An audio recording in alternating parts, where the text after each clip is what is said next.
Hello everyone, welcome back to my CPU project thing.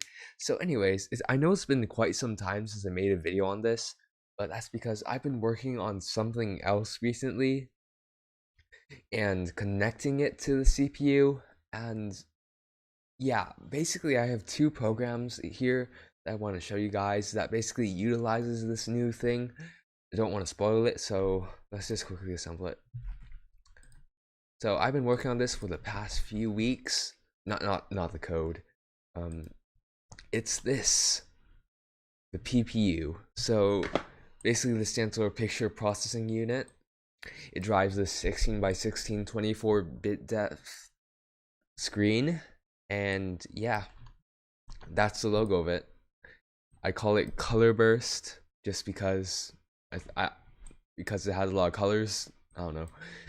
Anyways, yeah, I memory mapped it onto the CPU so that you could like access it, and I also memory mapped a random number generator and a clock just so that you could have like better timing and stuff.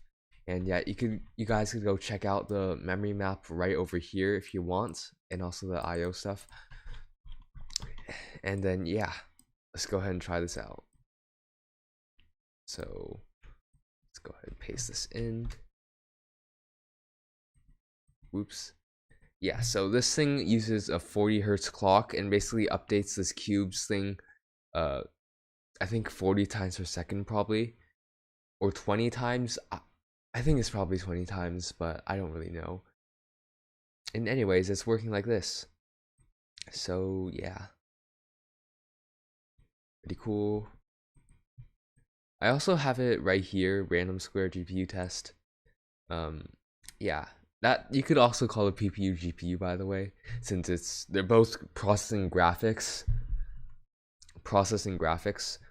Also, I'm a bit sick right now, just you could probably hear that in my voice, but also over this time I've also become British.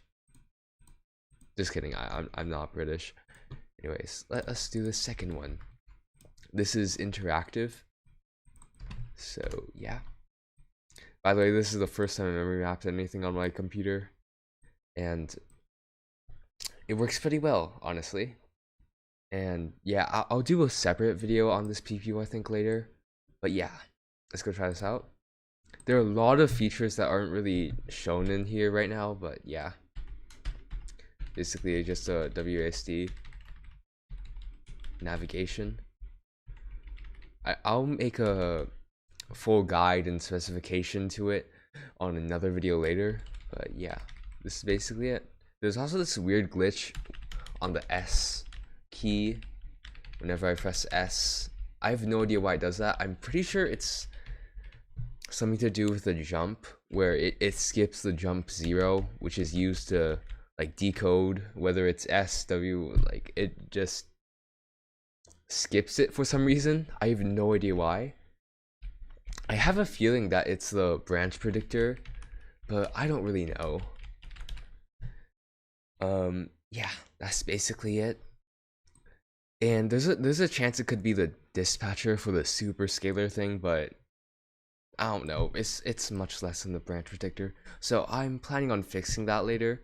Anyways, yeah, this is basically the program. Pretty cool.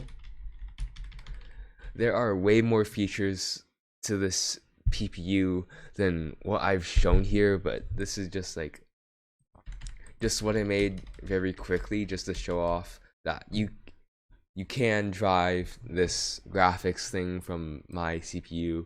So yeah, hope you guys enjoyed this. See you guys in the next video. Goodbye.